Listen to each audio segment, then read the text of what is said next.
Hello बच्चों, कैसे हैं आप। तो आइसोमेरिज्म का जो है लेक्चर नंबर हमारा ऑप्टिकल आइसोमेरिज्म का लेक्चर नंबर सेकंड है ये, ठीक है ना। तो फर्स्ट लेक्चर में हमने पढ़ा ऑप्टिकल आइसोमेरिज्म क्या होती है, ठीक है ना। ऑप्टिकल एक्टिव क्या होते हैं, इनएक्टिव क्या होते हैं, उसकी कंडीशन क्या होती है, ठीक है ना।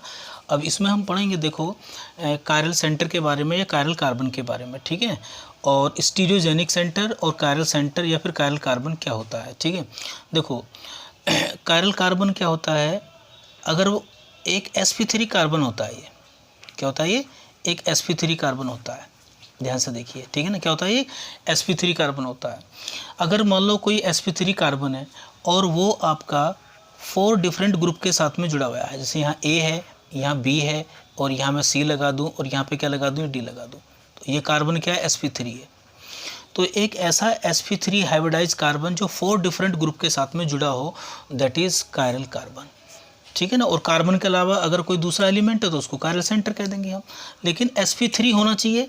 और दूसरी बात ये है कि उसके साथ में 4 डिफरेंट ग्रुप लगे हुए होने चाहिए, उसे बोलते हैं हम कायरल कार्बन, ठीक है ना। जैसे यहाँ पे देखिए कितने कायरल कार्बन है, एक ही कायरल कार्बन है, 1 कायरल कार्बन, ठीक है ना। तो अगर किसी मॉलिक्यूल में, मैंने बताया था आपको, एक सिंगल कायरल कार्बन होता है तो वो 100% आपका ऑप्टिकली एक्टिव होता है, पीपीएल के प्लेन को रोटेट करता है। और मैंने इसका एक्सेप्शन बताया था, केवल एक ही ऐसा कंपाउंड है जो जिसमें कायरल सेंटर होता है, या फिर उसको कायरल सेंटर का मतलब कार्बन के अलावा कोई ऐसा sp3 वाला सेंटर जो 4 डिफरेंट ग्रुप के साथ में जुड़ा हुआ है, वो होती है बच्चों 3 डिग्री एमाइन। इसको याद रखना आप, है ना। 3 डिग्री एमाइन का मतलब है, जैसे N है, यहाँ पे मैंने CH3 लगा दिया है, यहाँ मैंने लगा दिया है आपका C2H5 और यहाँ लगा दिया मैंने C3H7 और एक क्या है मेरे पास, ये आपका लोन पेयर है।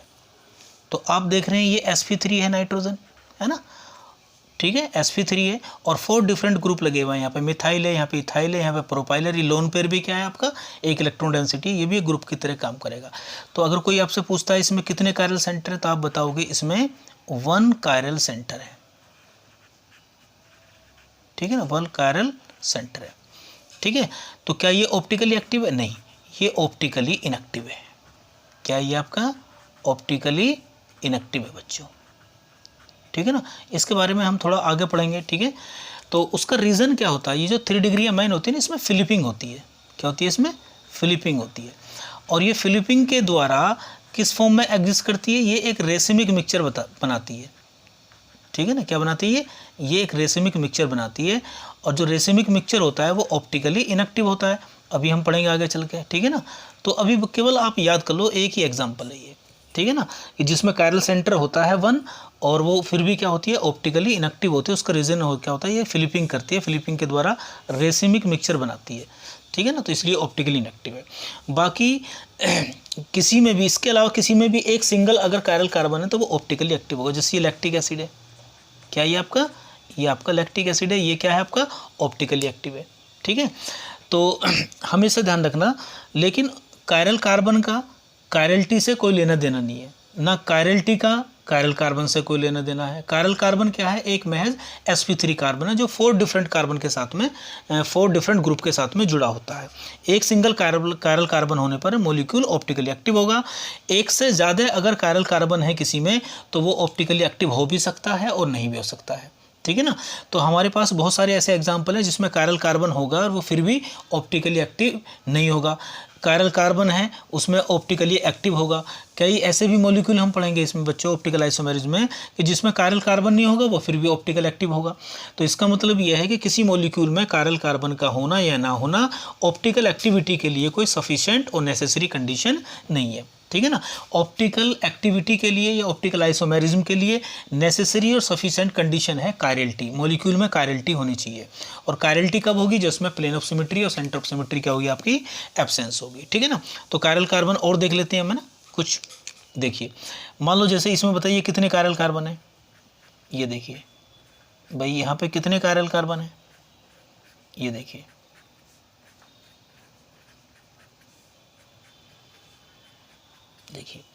ये टार्टरिक एसिड का फॉर्मूला है। ये किसका है, ये टार्टरिक एसिड का फॉर्मूला है बच्चों। देखिए ये sp3 है और ये भी sp3 है। ये इसको देखिए 4 डिफरेंट ग्रुप से जुड़ा हुआ है, ये अलग ग्रुप है, ये अलग ग्रुप है, ये अलग ग्रुप है, और ये पूरा का पूरा क्या है, एक ग्रुप की तरह काम करेगा। ऐसे लिए इसके लिए 3 ये ग्रुप हो गए और इसके लिए ये वाला एक ग्रुप की तरह काम करेगा।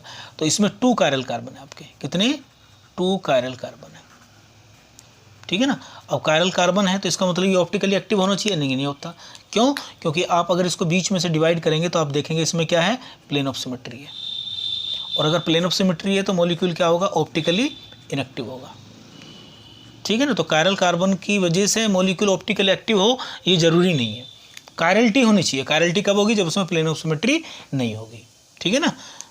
नेक्स्ट देखो, और आप देखिए CHO, और यहाँ पे देखिए C, यहाँ पे OH, यहाँ पे H, यहाँ पे C, यहाँ पे OH, H, C, OH, H, OH, H, 1 2 3 4 5, और ये हो गया आपका, ये देखिए ग्लूकोज का स्ट्रक्चर बना रहा हूँ मैं अभी, ठीक है ना।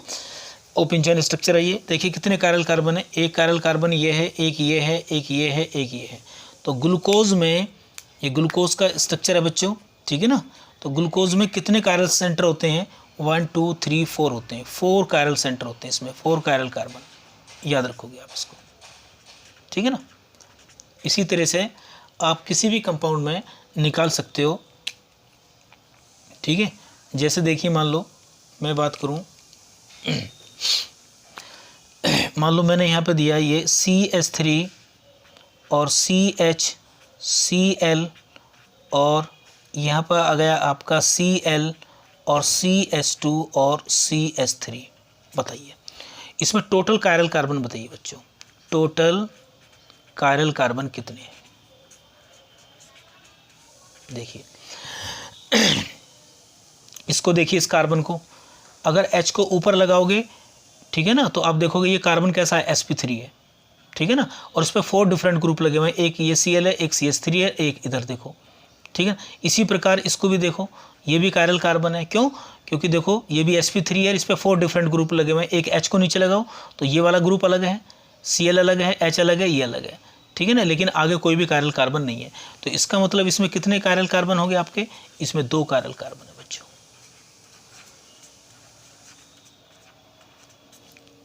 ठीक है।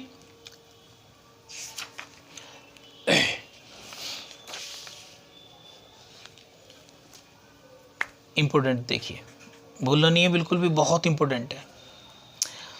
CH3, CH, Cl, CH, Cl और CHCl और CH3, ठीक है।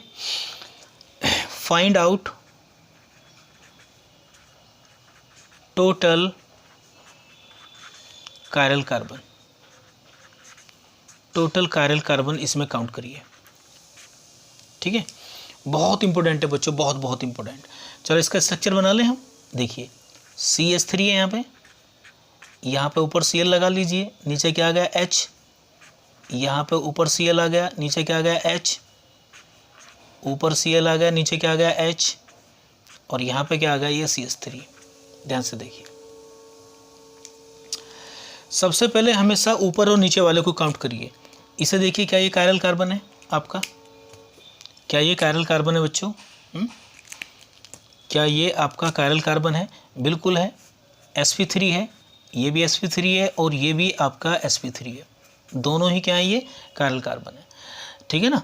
क्यों है, क्योंकि sp3 है, और दूसरी बात है अब देखिए इस पर 4 डिफरेंट ग्रुप लगे हुए हैं, अलग ग्रुप है, अलग है, अलग है, और इसके लिए ये एक ग्रुप की तरह काम करेगा। तो एक कायरल कार्बन ये है, स्टार लगा लीजिए, ठीक है ना। दूसरा इसको देखिए, sp3 है, अलग ग्रुप है, अलग है, अलग है, इसके लिए ये ग्रुप की तरह काम करेगा, इसका मतलब ये भी कायरल कार्बन है, ठीक है ना। तो इसमें 2 कायरल कार्बन तो आपको दिखाई दे रहे हैं, ठीक है। जब कभी ऐसी कंडीशन हो कि ऊपर वाला कायरल कार्बन हो, नीचे वाला कायरल कार्बन हो, और बीच में कोई ऐसा हो कि वो कायरल कार्बन आपको ना दिखाई दे, जैसे मैं इसकी बात करूं, इसकी अगर मैं बात करूं तो देखो ये sp3 तो है, ठीक है ना, ये क्या है आपका sp3 कार्बन है।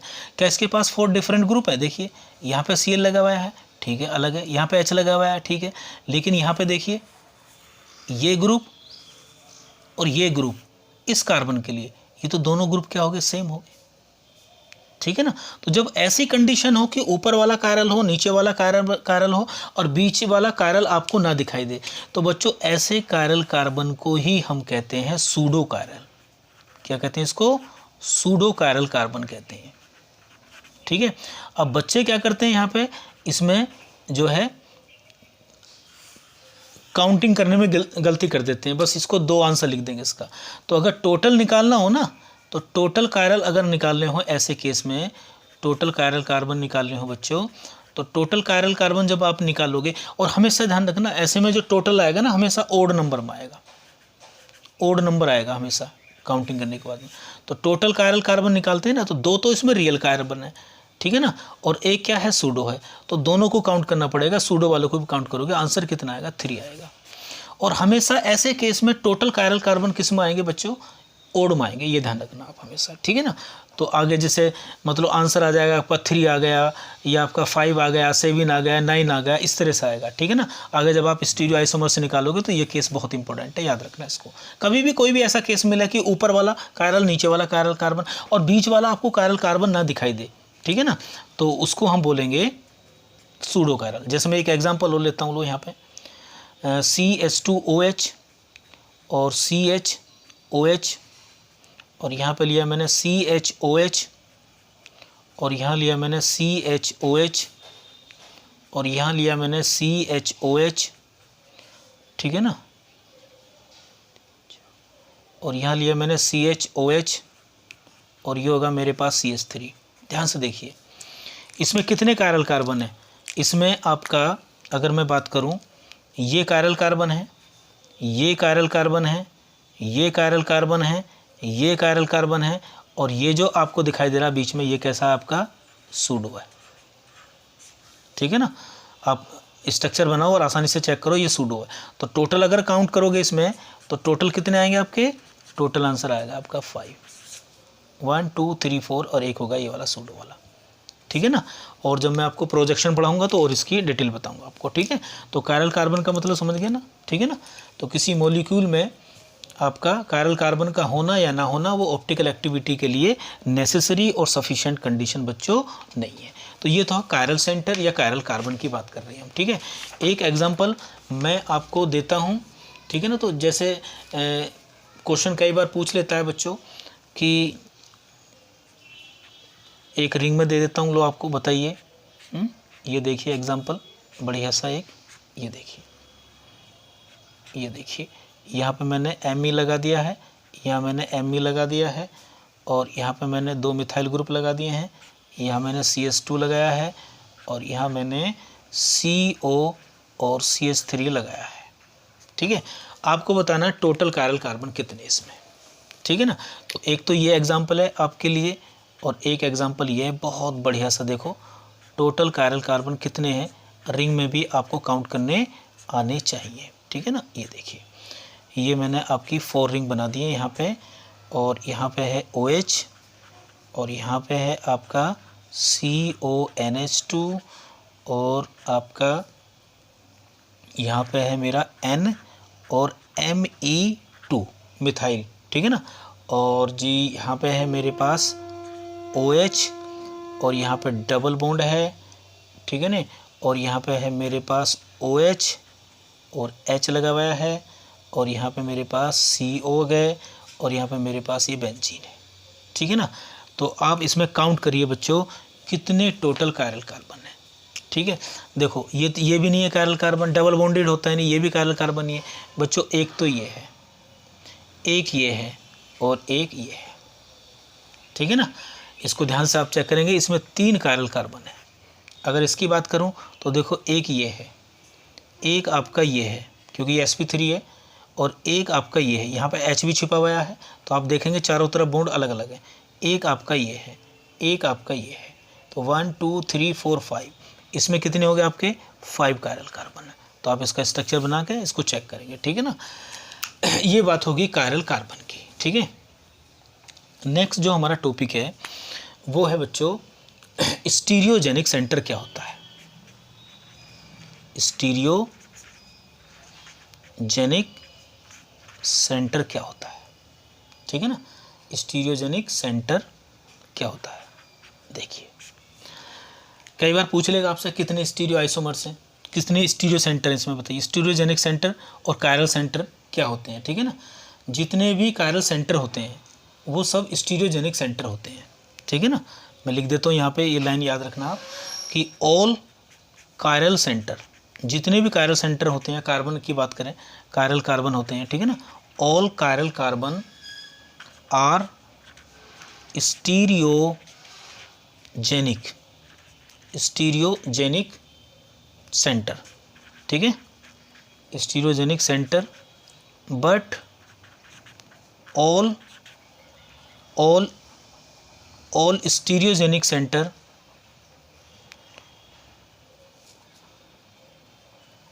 All stereogenic centre are not chiral carbon. सभी कायरल कार्बन जो होते हैं बच्चों वो क्या होते हैं, सभी कायरल कार्बन क्या होते हैं, स्टीरियोजेनिक सेंटर होते हैं। लेकिन सभी स्टीरियोजेनिक सेंटर कायरल सेंटर नहीं होते, ठीक है ना। इसका मतलब ये है, कहने का मतलब ये है, देखो अगर मैं स्टीरियो आइसोमर्स की बात करूं, ठीक है ना, अगर मैं स्टीरियो आइसोमर्स की बात करूं तो स्टीरियो आइसोमर्स में हम जो पढ़ते हैं केवल दो को ही पढ़ते हैं जो ट्रू आइसोमर्स होते हैं। एक होते हैं ज्योमेट्रिकल आइसोमेरिज्म, एक ज्योमेट्रिकल आइसोमर्स बच्चों, ठीक है ना, और एक होते हैं ऑप्टिकल आइसोमर्स, ठीक है ना। तो जब भी कोई आपसे पूछेगा स्टीरियो आइसोमर्स क्या होते हैं, ये ज्योमेट्रिकल और ऑप्टिकल होते हैं, ठीक है ना। तो इसका मतलब ज्योमेट्रिकल आइसोमर्स और ऑप्टिकल आइसोमर्स में जो सेंटर हैं वो क्या कहलाएंगे, आपके स्टीरियोजेनिक सेंटर कहलाएंगे। जैसे ज्योमेट्रिकल आइसोमेरिज्म आपने पढ़ी है, कार्बन कार्बन के बीच में डबल बॉन्ड होना चाहिए और ये जो डबल बॉन्डेड कार्बन है इस पर डिफरेंट ग्रुप लगे हुए होने चाहिए, इसमें ज्योमेट्रिकल आइसोमेरिज्म होती है। ये डबल बॉन्डेड जो कार्बन है इस पर दो डिफरेंट ग्रुप लगे होने चाहिए तो वो ज्योमेट्रिकल आइसोमेरिज्म है, ठीक है ना। सीसो ट्रांस में अगर दो एक साइड के सेम है तो सीस अपोजिट है तो ट्रांस होती है, आप जानते हो। तो ये जो कार्बन आपको दिखाई दे रहा है, ये जो कार्बन आपको दिखाई दे रहा है, इसको हम कहते हैं स्टीरियोजेनिक सेंटर। क्या कहते हैं इसको, स्टीरियोजेनिक सेंटर कहते हैं इसको, ठीक है ना। ये स्टीरियो सेंटर कह दो आप, एक ही बात है, ठीक है ना। और लेकिन इस कार्बन को हम कायरल कार्बन नहीं कह सकते, बात अंतर आ रही है समझ में।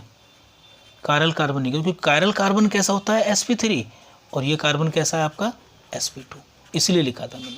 सभी कायरल कार्बन जो होते हैं वो स्टीरियोजेनिक सेंटर होते हैं, लेकिन सभी स्टीरियोजेनिक सेंटर कायरल कार्बन नहीं होते, ठीक है ना। क्योंकि स्टीरियो आइसोमर्स का मतलब है ज्योमेट्रिकल ऑप्टिकल, तो ज्योमेट्रिकल में जो सेंटर होगा वो क्या होगा, स्टीरियोजेनिक सेंटर होगा, ऑप्टिकल में जो होगा वो भी स्टीरियोजेनिक सेंटर होगा। क्लियर होगी ना बात, ठीक है। ठीक इसी प्रकार से अगर मैं यहाँ पे एक एग्जांपल लूँ CH3OH, ठीक है ना, और यहाँ पे ले लूँ मैं आपका H और यहाँ ले लूँ Br, ये ले लिया। तो ये देखिए आपका कैसा, ये एक sp3 कार्बन है, 4 डिफरेंट से जुड़ा हुआ है, इसको क्या बोलोगे आप, कायरल कार्बन बोलोगे। क्या बोलोगे इसको, कायरल कार्बन बोलोगे। और साथ में इसको क्या बोलोगे, बोलो इसको स्टीरियोजेनिक सेंटर भी बोलोगे, ठीक है ना। तो ये स्टीरियोजेनिक सेंटर भी है, कायरल सेंटर भी है। ये केवल स्टीरियोजेनिक सेंटर है, कायरल कार्बन नहीं है। क्लियर होगी बात, समझ में आ गई ना। तो सभी कायरल कार्बन, इसको हम स्टीरियोजेनिक सेंटर बोलेंगे, स्टीरियो सेंटर बोलेंगे, स्टीरियोजेनिक सेंटर बोलेंगे, कायरल कार्बन बोलेंगे, लेकिन इसको केवल क्या बोलेंगे हम, इसको स्टीरियोजेनिक सेंटर बोलेंगे। तो कायरल कार्बन भी क्या होता है, स्टीरियोजेनिक सेंटर होता है, ठीक है। तो इन दोनों में आपको जो है डिफरेंस और जो अंतर दिखाई दे रहा है ना वो समझ में आना चाहिए, स्टीरियोजेनिक सेंटर क्या होता है। तो स्टीरियोजेनिक सेंटर में दोनों काउंट होते हैं, कायरल भी और बोलो कायरल भी, यानी कि कायरल भी काउंट होगा इसमें और ज्योमेट्रिकल वाला भी होगा, दोनों होंगे काउंट। लेकिन जब आप कायरल की बात करोगे तो उसमें स्टीरियो वाला नहीं होगा। क्लियर होगी ना बात। तो इस वीडियो में हमें केवल इतना ही पढ़ना था, ठीक है ना। तो नेक्स्ट वीडियो में जो पढ़ेंगे हम, वो पढ़ेंगे अब हम प्रोजेक्शन, ठीक है ना। कि कोई भी स्टीरियो अगर आइसोमर्स है, कोई भी ऑर्गेनिक मॉलिक्यूल है, उसको पेपर के ऊपर कितने प्रकार से आप रिप्रेजेंट कर सकते हो, ठीक है ना। फिर उनके बीच में हम रिलेशन देखेंगे, फिर उनका नोमेनक्लेचर करेंगे, ठीक है। तो पढ़ते रहिए बढ़िया तरीके से, और चैनल को सब्सक्राइब भी कीजिए, शेयर भी कीजिए, ठीक है ना। और एग्ज़ाम तो आपका नज़दीक आ ही रहा है, ठीक है ना। जेईई मेंस का 1 से लेकर 6 के बीच में है, और नीट वालों को कब है 13 को। तो ये लगातार वीडियो आ रही है, आपको देखिए बढ़िया तरीके से समझिए, और जिससे आप इसका बेनिफिट उठा सकें, ठीक है। चलिए।